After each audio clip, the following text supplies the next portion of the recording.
कक्षा 10वीं की अर्धवार्षिक परीक्षा का पेपर है संस्कृत विषय का। इसके आंसर आपको बताएंगे। तो देखिए प्रश्न नंबर 1 में सही विकल्प का चयन करके लिखना है। पहला क्वेश्चन है फल शब्दस्य प्रथमा विभक्ते बहुवचनम रूपम अस्ति। तो फल शब्द का प्रथमा विभक्ति का बहुवचन क्या होगा? फलानी।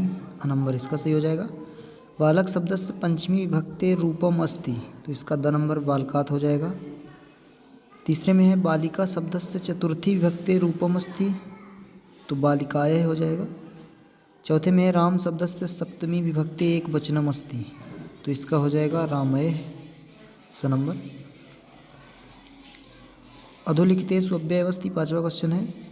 तो इसमें कौन सा अव्यय है? तो इसमें सर्वत्र अव्यय है, स नंबर पे दिया गया है। छठवा है अधोलिखितेषु अव्ययम नास्ति। इसमें कौन सा अव्यय नहीं है ये बताना है। तो छात्र द नंबर पे दिया गया है, ये इसका सही आंसर हो जाएगा। ये आपके जो सही विकल्प थे उसके आंसर थे। प्रश्न नंबर 2 में रिक्त स्थानानि पूरयत, खाली स्थान भरने हैं। 2 ऑप्शन दिए गए हैं। पहला है दिगु समासस्य उदाहरणम अस्ति। दिगु समास का उदाहरण कौन सा है? तो त्रिभुवन हो जाएगा, यहाँ पे दिया है। दूसरा ऑप्शन त्रिभुवनम। दूसरा है द्वंद्व समासस्य उदाहरणम अस्ति। द्वंद्व समास का उदाहरण हरिहरव, यहाँ पे दिया गया है, हरिहरव हो जाएगा दूसरे नंबर का। पहले का त्रिभुवन, दूसरे का हरिहरव। तत्पुरुष समासस्य उदाहरणम अस्ति। तत्पुरुष का उदाहरण राजपुरुषा हो जाएगा, यहाँ पे दिया है पहले नंबर पे। चौथा है सूर्योदय पदे। सूर्योदय में कौन सी संधि होगी ये बताना। तो गुण संधि होगी, यहाँ पे दिया है गुण संधि। अद्वैव पदे संधि कौन सी होगी? वृद्धि संधि हो जाएगी। और छठवां यदि में अपि जुड़ेगा तो यद्यपि बनेगा, ये पहले नंबर पे दिया गया।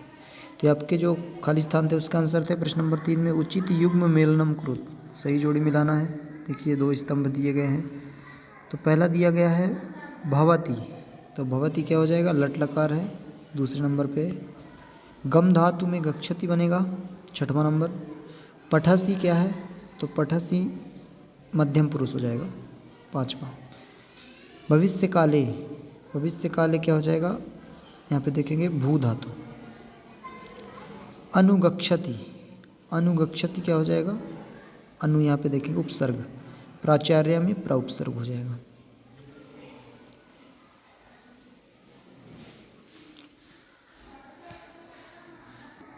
प्रश्न नंबर 4 में एक पदेन उत्तर लिखना है। वृषभा कुत्र पपात।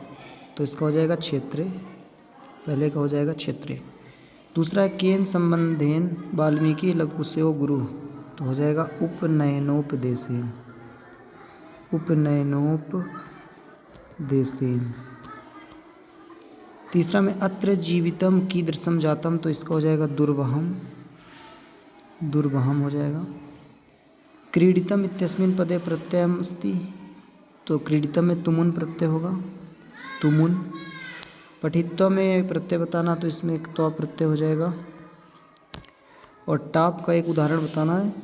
तो टाप में बालिका जैसे बनेगा, अजा जो भी लिख सकते हैं, बालिका। तो आपके प्रश्न नंबर 4 एक शब्द में जो उत्तर बताने थे उसके आंसर थे। प्रश्न नंबर 5 देखिए। प्रश्न नंबर 5 में शुद्ध वाक्यों के सामने आम और अशुद्ध में न लिखना है। आम्रम शब्दस्य पर्याय पदम रसालम अस्ति। आम्रम में रसालम, इसका पर्याय पद होता है कि नहीं होता? तो इस सत्य तो आम लिख देंगे, पहले का हो जाएगा आम।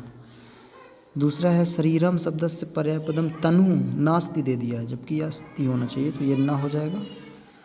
मूर्खा पदस्य विलोम पदम पंडिता अस्ति होना चाहिए, तो ये भी नास्ति है, तो ना हो जाएगा। संपत्तौ पदस्य विलोम पदम विपत्तौ अस्ति, तो अस्ति है, तो ये मतलब सत्य है।